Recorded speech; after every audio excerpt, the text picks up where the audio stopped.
Glórias a Deus, aleluia! Está começando mais um programa Viva com a Palavra de Cristo Agora. Estamos voltando às nossas lives para trazer, levar até você a Palavra de Deus, vida, esperança de dias melhores para a sua vida ainda nesta terra. E eu vou começar hoje com uma série de estudos sobre as bem-aventuranças. Talvez seja aí dividido em 2 ou 3 vídeos ou mais vídeos, mas vamos começar hoje. E essas bem-aventuranças estão lá em Mateus 5, onde Jesus falou para os seus discípulos. Mateus 5, vendo as multidões, Jesus subiu ao monte e se assentou. Seus discípulos aproximaram-se dele e ele começou a ensiná-los dizendo, aqui Jesus, aonde andava tinha multidões, aonde Jesus ia tinha multidões, porque eles sabiam que havia cura, havia algo de bom onde Jesus andava, onde Jesus ficava, onde Jesus ensinava, sempre acontecia coisas boas. Mas aqui, ele vendo as multidões, ele sobe a um lugar mais elevado e se assenta. E logo os seus discípulos se assentam com ele. E ele começa a dizer aos discípulos, olha, bem-aventurados os pobres de espírito, pois deles é o reino dos céus. Bem-aventurados são os que choram, pois serão consolados. Bem-aventurados os humildes, pois eles receberão a terra por herança. Bem-aventurados os que têm fome e sede de justiça, pois eles serão satisfeitos. Bem-aventurados os misericordiosos, pois eles obterão misericórdia. Bem-aventurados os puros de coração, pois eles verão a Deus. Bem-aventurados os pacificadores, pois serão chamados filhos de Deus. Bem-aventurados os perseguidos por causa da justiça, pois deles é o reino dos céus. Bem-aventurados eram vocês, quando por minha causa os insultarem, os perseguirem e levantarem todo tipo de calúnia contra vocês. Alegrem-se, regozijem-se, porque grande é a sua recompensa nos céus, pois da mesma forma perseguiram os profetas que viveram antes de vocês. Aqui Jesus começa a dizer uma série de coisas que seriam boas, que os discípulos com certeza passariam e que também ficaria para a nossa geração hoje aprender essas bem-aventuranças. E como cai bem essas palavras nos dias atuais. Como ela vem nos ajudar a entender o que Jesus estava passando para seus discípulos e deixando assim posteriormente para nós. Nós precisamos entender o sentido, o significado de cada palavra dita por Jesus. Tem que ser analisada, pensada e observada para que nós possamos ser felizes, para que nós possamos ir bem, bem-aventurados. Quer dizer, uma coisa que vai ser boa para você, uma coisa que vai ser boa você fazer. Você vai ir bem na sua vida se você fizer estas coisas. Então aqui a gente vai começar com o primeiro versículo, que é muito confundido pelas pessoas. Ele fala assim, bem-aventurados os pobres em espíritos. Então, aqui Jesus é muito claro, mas mesmo assim ainda tem pessoas que confundem ser pobre em espírito. Ser pobre em espírito deve ser muito importante e valioso na nossa vida.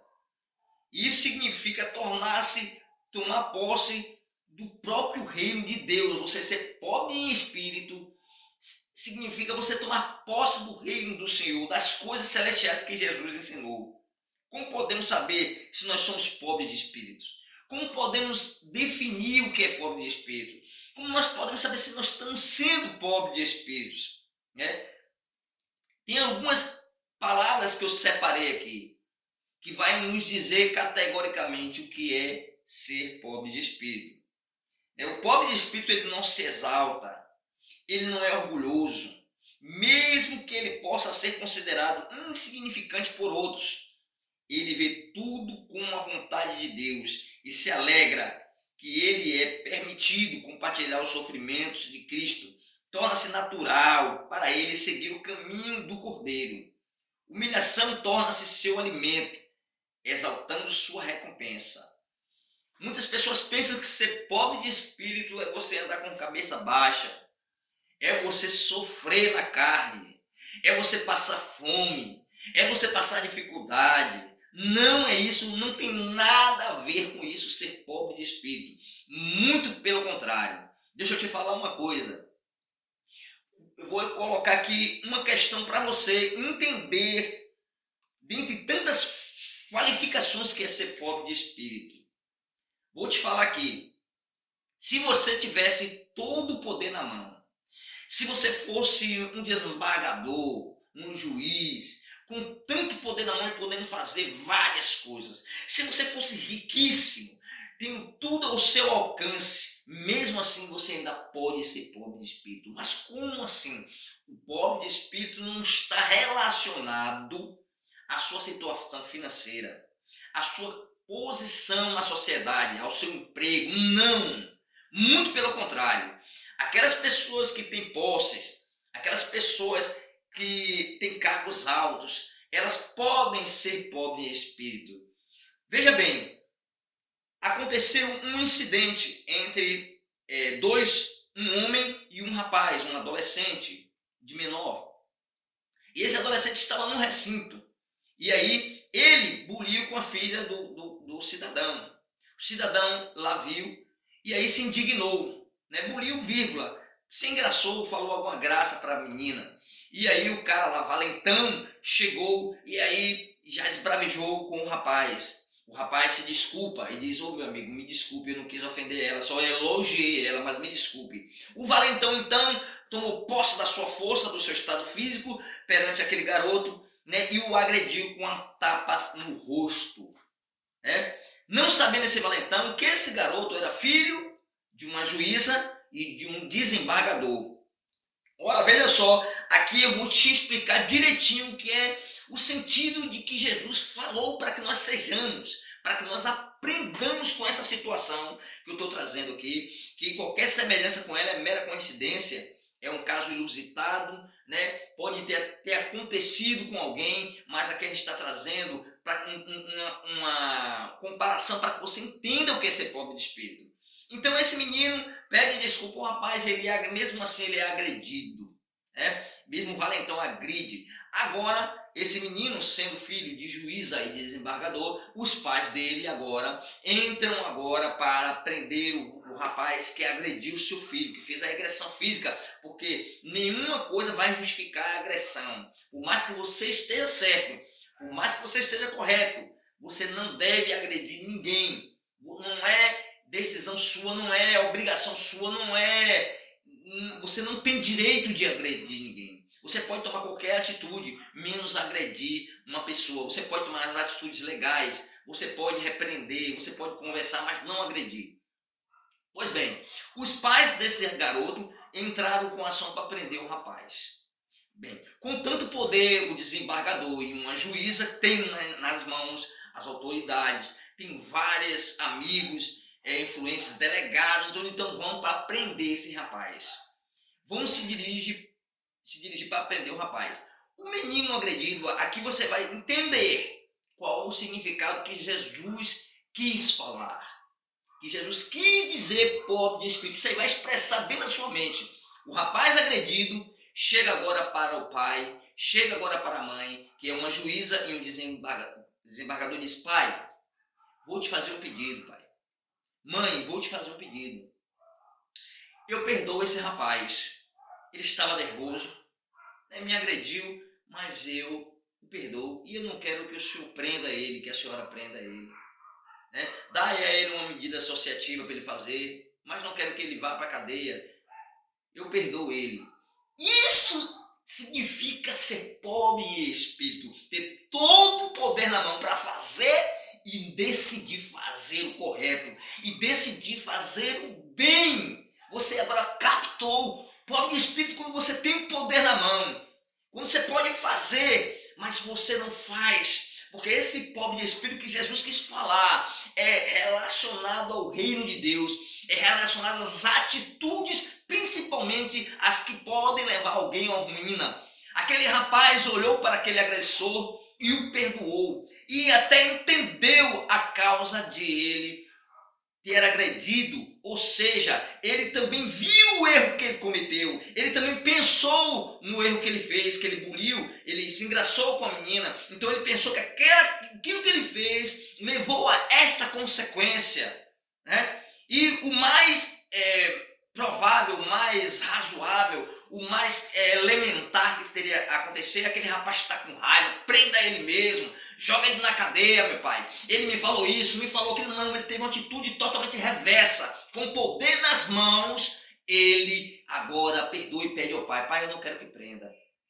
Eu não quero que este homem sofra este mal. Na cadeia, ele pode passar por várias situações.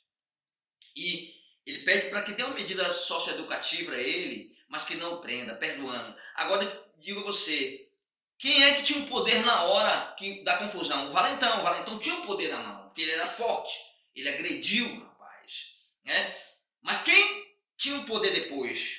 O rapaz, filho de desembargador de juízo, poderia fazer o que quisesse ali, poderia, na raiva dele, de tomar uma bofetada e sofrer uma agressão, ele poderia aí querer a justiça dos homens. Nós vamos chegar mais na frente, na parte da justiça, nesse mesmo exemplo você vai ver que vai casar certinho. Então é isso ser pobre de espírito. É quando você às vezes tem razão, quando às vezes alguém lhe agrediu fisicamente ou verbalmente, e você se ajoelha e pede a Deus que tenha misericórdia daquela pessoa, que peça a Deus que salve aquela pessoa, que conduza aquela pessoa à verdade, para que a mente dele seja elucidada e ele consiga enxergar o caminho certo, que é Jesus Cristo. E através deste testemunho, você salva uma alma. Como será que ficou a mente daquele agressor depois de uma atitude dessa? Poxa, agrediu o rapaz, agrediu o adolescente, e ele ainda teve misericórdia de mim. Isso é ser pobre em espírito.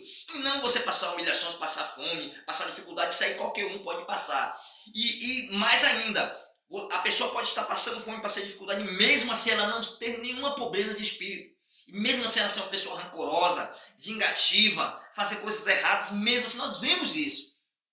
Então Jesus é bem claro e bem categórico. Essa palavra é uma palavra poderosa para a nossa alma, para a nossa mente, para a nossa condição humana. Saber que às vezes você pode se vingar de alguém, que às vezes você pode causar mal, mas não, você faz totalmente, você é pobre de espírito, você crê na palavra de Deus, você conhece a palavra de Deus, você sabe o que a palavra de Deus diz para que você ore pelos que te perseguem. Então você aí acrescenta a você a pobreza em espírito. Isso é ser pobre em espírito.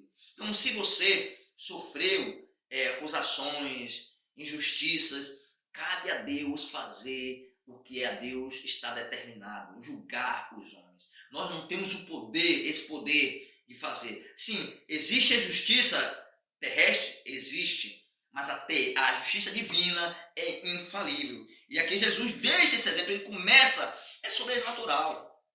Essa palavra, pessoal. Pobre em espírito, né? É uma atitude.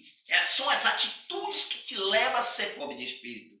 Não o que você é, o que você tem. Então é isso, Jesus aí diz a eles,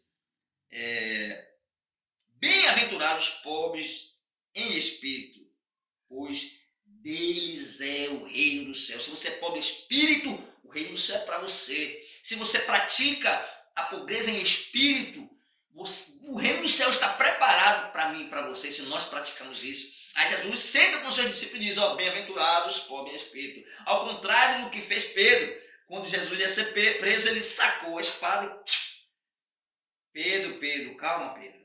Calma, Pedro. Se eu quisesse, eu acho que eu não mandaria meu pai enviar uma comitiva de anjos para me defender? Não, então, às vezes, a gente quer fazer a justiça, quer agir com a nossa sabedoria, e Jesus disse, não, seja pobre em espírito, confie em Deus, confie na palavra, haja corretamente, tenha misericórdia. A gente vai ver mais depois as bem-aventuranças, que tudo tem a ver.